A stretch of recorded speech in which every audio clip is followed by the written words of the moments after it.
Kita kembali belajar pada tema 5, subtema 3, muatan pelajaran PPKN. Persatuan dan kesatuan dalam kehidupan sosial budaya. Pengaruh letak geografis Indonesia turut memengaruhi kehidupan sosial dan budaya masyarakat Indonesia. Masyarakat Indonesia terdiri atas suku, budaya, agama, dan latar belakang yang berbeda-beda. Meskipun beraneka ragam, Indonesia tetap merupakan satu kesatuan.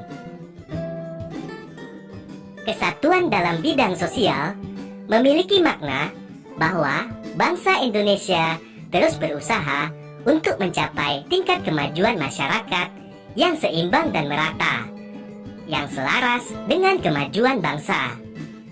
Kesatuan dalam bidang budaya memiliki makna bahwa kekayaan budaya yang beragam menjadi modal bagi pengembangan budaya Indonesia yang hasilnya akan dapat dinikmati oleh seluruh bangsa Indonesia.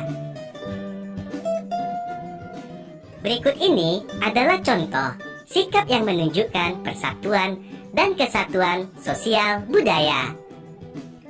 Saling menghormati penganut agama lain yang sedang beribadah. Bergotong royong membersihkan lingkungan meskipun berbeda suku, budaya, dan agama. Bekerja sama membangun sarana umum tanpa membeda-bedakan latar belakang sosial budaya. Membantu korban bencana alam meskipun berasal dari daerah lain. Menghargai kebudayaan suku lain dan mau mempelajarinya. Berikut ini adalah manfaat adanya persatuan dan kesatuan dalam keragaman sosial dan budaya. Manfaat yang pertama, memperkuat rasa cinta tanah air, memperkuat pertahanan dan keamanan bangsa, menumbuhkan rasa kebersamaan di masyarakat, melahirkan solidaritas antar warga masyarakat. Ayo perhatikan gambar berikut. Menurutmu, apa nama kegiatan pada gambar? Sebutkan manfaat kegiatan pada gambar tersebut.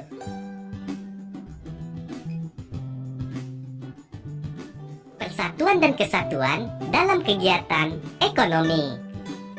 Salah satu hal yang dapat menyatukan bangsa Indonesia adalah wawasan Nusantara.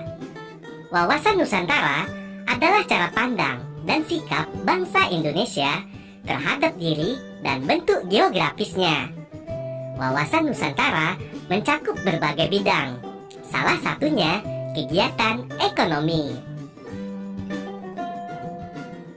Perbedaan lingkungan geografis menyebabkan kegiatan ekonomi yang beragam. Keragaman kegiatan ekonomi ini bermanfaat karena masyarakat dapat saling bekerja sama untuk memenuhi kebutuhan mereka.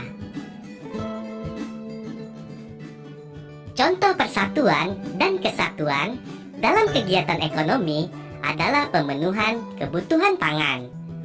Pemenuhan kebutuhan pangan memerlukan kerjasama pelaku ekonomi.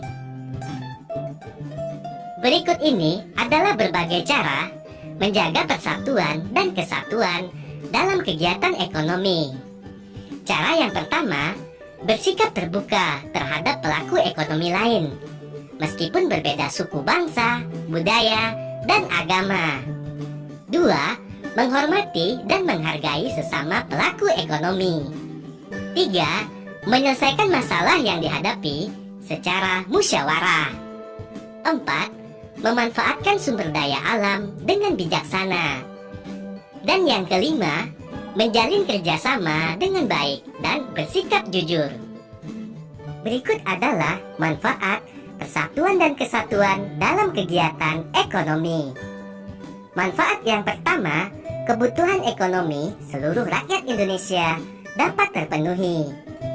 Kedua, pemerataan kesejahteraan dan kemakmuran rakyat Indonesia dapat tercapai. Yang ketiga, terbukanya lapangan pekerjaan, sehingga dapat mengurangi angka pengangguran dan meningkatnya kesejahteraan rakyat. Bahasa Indonesia sebagai bahasa persatuan. Bahasa persatuan bangsa Indonesia adalah bahasa Indonesia. Bahasa Indonesia sebagai bahasa pemersatu telah disebutkan dalam salah satu butir Sumpah Pemuda. Bahasa Indonesia merupakan alat komunikasi yang mempersatukan seluruh bangsa Indonesia. Bahasa Indonesia digunakan sebagai bahasa resmi, misalnya di sekolah dan di pemerintahan. Penggunaan bahasa Indonesia memiliki banyak manfaat. Misalnya, ketika kamu berada di suatu daerah dan tidak dapat memahami bahasa daerah setempat, kamu dapat menggunakan bahasa Indonesia untuk berkomunikasi dengan penduduk. Bahasa Indonesia juga memudahkan kita berkomunikasi dengan teman-teman yang berasal dari daerah atau suku yang berbeda.